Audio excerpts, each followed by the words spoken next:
Hey y'all, I'm Ash Vampire, and you're watching Shoring Up.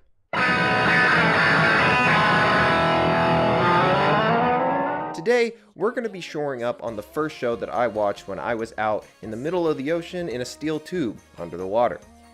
That show is I Can't Understand What My Husband Is Saying, Season 1 and 2.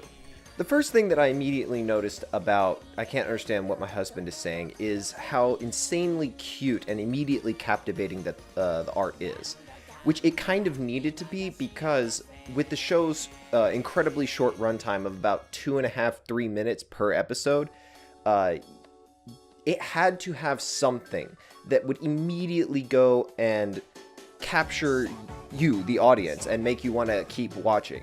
And in such a short and condensed amount of time, they chose to really sell the character design and the, particularly like the color palette. It's very soft, very almost pastel in a way. So that was right off the bat something I immediately latched onto and knew that I was going to be able to enjoy as I watched the whole show.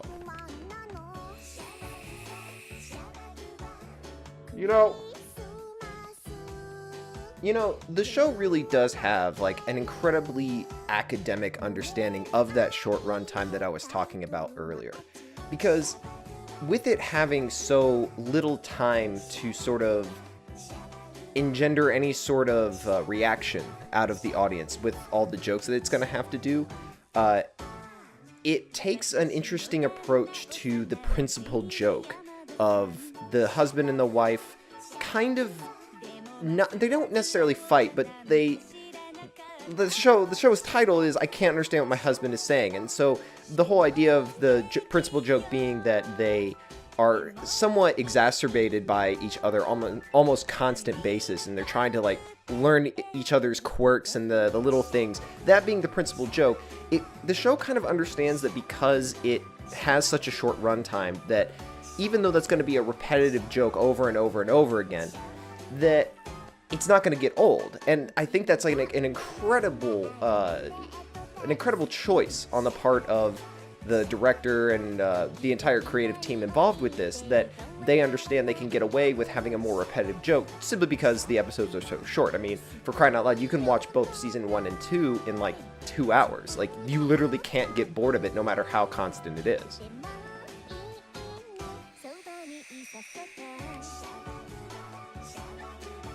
You know, I really appreciate how this show, being a romantic comedy, doesn't have a sort of cliche message of learning to love your partner. Like, the couple doesn't fight, really. They never really get into any actual argument that would, in my opinion, be detrimental to it. Because I personally don't like a lot of comedy, or particularly romantic comedy, really because I don't like watching that sort of marital strife type, that marital strife sourced comedy.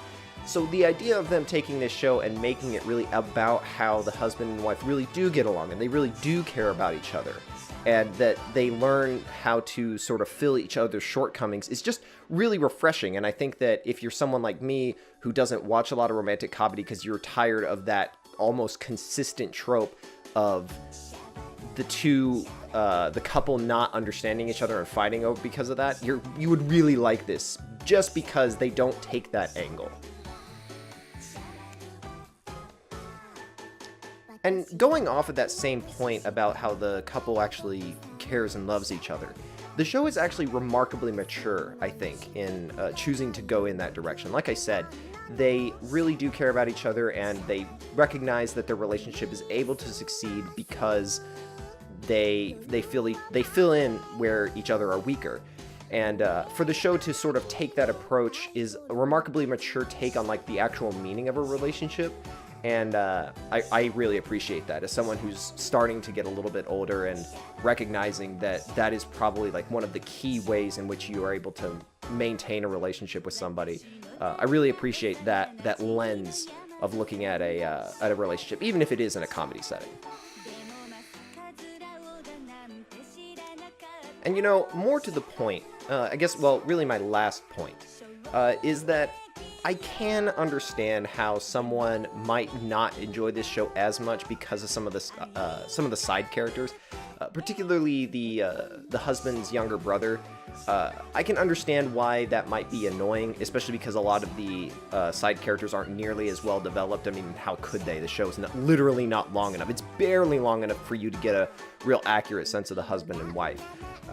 But again, because of that short runtime, I don't think that that's really an issue. Even if you don't like any one of the side characters, it's literally, you're not going to even see them for 30 minutes. You're probably not even going to see them for 15 minutes. So I really don't see that being a problem, even if you don't care for some of the side characters. Okay, that's my shoring up on I can't understand what my husband is saying. I give this show an 8. Catch you on the flip side.